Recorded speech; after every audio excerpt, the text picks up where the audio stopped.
One of the great experience one should experience when visiting Tanzania is her diverse culture and traditions. With over 120 tribes in the country, different tribes, different cultures and traditions, still you find people living in peace, harmony and unity, and tranquility is something very hard to find in many destinations of Africa. But for Tanzania, that makes it a bit more unique because the people or the hosts themselves, they have such a kind of humor, living together and living in a diverse cultural experience, but at last they can keep such unit among themselves.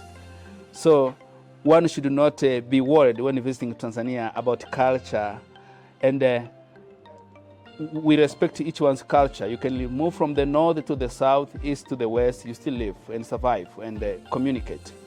Similarly, someone from any part of the world would come here and still have a quite good experience and would never not say any difference of being away from his or her home country. That's what makes Tanzania a bit more unique compared to the rest of African countries when it comes to travel and tourism in general. Yeah, speaking of the COVID situation, of which all of us know about, in 2020, the world was hit by this tragic pandemic. But speaking of Tanzania as well, we are not in isolation. We are still part of the world.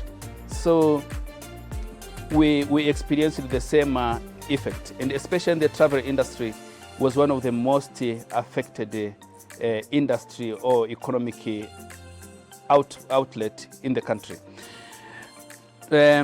Because we are part of the same planet, we had to adhere to some principles and the protocols on how to handle tourism and the travel services during this time.